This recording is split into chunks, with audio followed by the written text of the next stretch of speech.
What's going on, guys? We're here with another episode of Review the Review, and today we're going over House of the Dragon Season 1, Episode 3. Now, there's been a couple issues with user reviews on some other sites, so I'm chilling here on Rotten Tomatoes right now, and the show is still very highly rated. It's sitting at an 84 right now with an 85% critic review, but there's a ton of reviews that came in today through the morning, so I'm not sure which one of these are specifically for episode 3, but we're going to talk about them. So, off the bat, you can see here just a lot of praise. I'm absolutely loving it so far. Characters are compelling, the plot is interesting, and it feels like this franchise is back on the right track. One thing that I did notice with here's a 2 star. I'll read that in a second. So one thing that I did notice with this episode is the symbolism was pretty heavy-handed in terms of both foreshadowing the Game of Thrones series itself and also foreshadowing events to come and also characters' current standings. So for those of you who saw it, you know there's the scenes with the white stag and the brown stag, and how the white stag is supposed to be like the king of the Kingswood, like it was the kings before the Targaryens type of symbolism. And um, for the King's Hunt, they were trying to catch that one to kind of symbolize how, like, oh, it's King Viserys' son's second birthday. The gods presented the white-haired stag, um, and they ended up getting a brown one instead. And it throws Viserys for a loop because he's questioning if his son should be named heir and take that title away from Rhaenyra. And they ended up not getting the white stag; they got a brown one instead. And then later, you see the white stag confront Rhaenyra in the woods. So there's just a lot of things that, like, that alone at face value is like, yeah, it's the gods favoring her, but there's also like deeper layers to that if you think about it more, which adds, multiple different layers to all that. But here it says the third series finally and irrevocably leads to despondency, big time jumps. The story takes place behind the scenes and the characters retell what happened before. Despondency, one despondency. Characters with each episode become more terrible. There is no development. So I don't fully agree with that one. Um, I see what they're saying about the time jumps because from episode 2 to 3, it's over a 2 year time jump. Because at the end of episode 2, we see Viserys announce that he's marrying Alicent Hightower, but they're not married at that point. So they, between episode 2 and 3, they get married. He gets her pregnant, so she carries baby for 9 months, gives birth to him. They name him Aegon the second. Then he's 2 years old. Like, he turns 2 years old in this episode 3. But she's also like wildly pregnant again. Like, she's about to give birth like any day type pregnant. So the massive time jumps are there because, especially from episode 1 to 2, like we talked about before. So there's just it's time jump, time jump, time jump, which for this story, for usually it would be annoying, but for this specific story of the book, it works because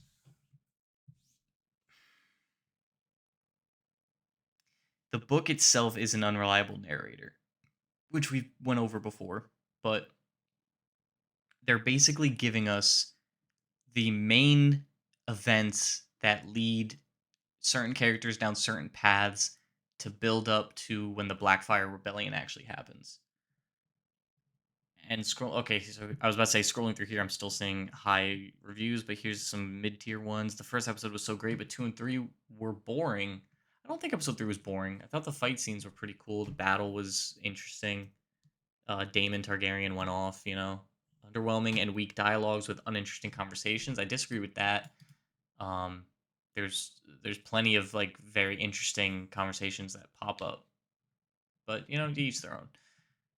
Especially the conversations with the king in his tent about like people trying to tell him like who Rhaenyra should marry. the one guy who said that she should marry her now 2-year-old half brother. Like, classic Game of Thrones awkwardness. Not as strong as I had expected. Give the hype, and not as all encompassing. Have as much depth as early mid Game of Thrones.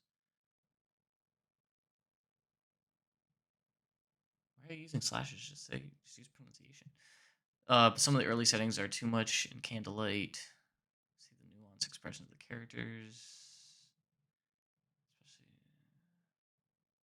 feels like 4 to 5 central characters plus a few peripheral players. Anti-heroes are not getting depth. This one,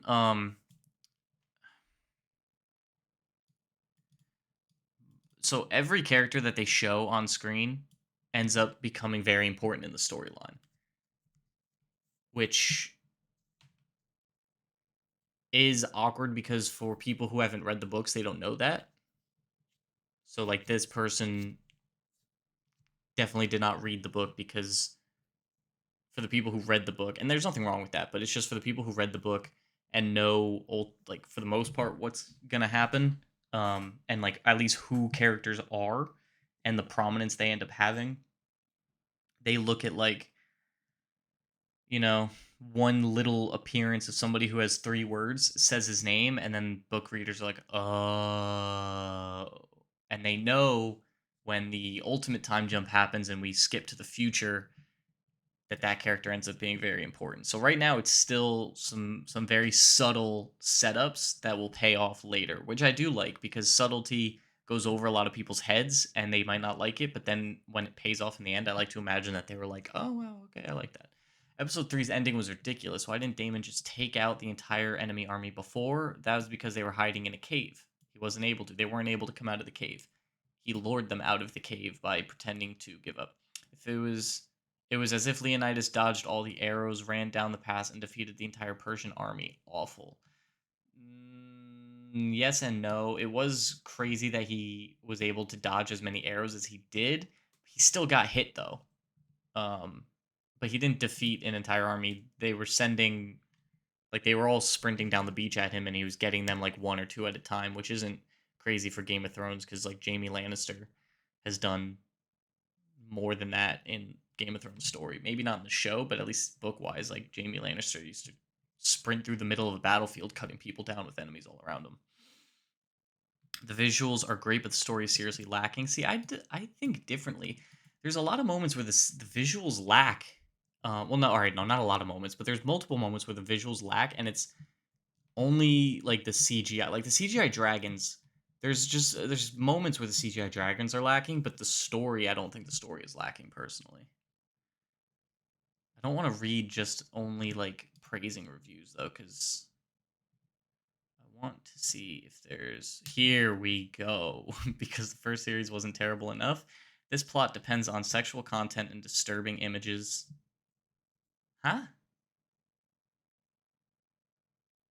The half star was for the dragon CGI. Everything else was just empty content. They may as well throw up a reel of disturbing content and call it a show. Waste of time and a boring plot. This plot depends on sexual content. There's just no sexual content. There's like one episode that has a couple scenes of it, but yeah, that one was weird. Having a hard time staying awake. That's your review. Here we go, another half star. Only thing I enjoyed so far is the rehashed opening theme. Unlike Game of Thrones, there are no memorable characters, barely two half developed, and all the others are as generic as they come. Almost no way to even tell them apart, let alone remember their names. You can tell the book's author is more involved. The writing is so lazy with only one storyline going on. Okay, that part's not true. That part's very much not true. Instead of 4 or 6 like the original series. Okay, that's this part's just like that's not an opinion thing. That's just like factually not true. Um, CGI dragons are probably the only things that almost almost good. So yeah, half a star. Please kill this boar quickly and give us proper Game of Thrones series.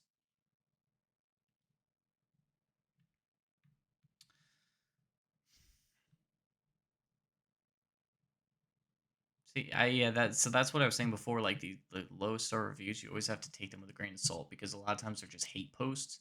This one you can tell is a hate post because of this comment right here. Only one storyline going on instead of four or six like the original series.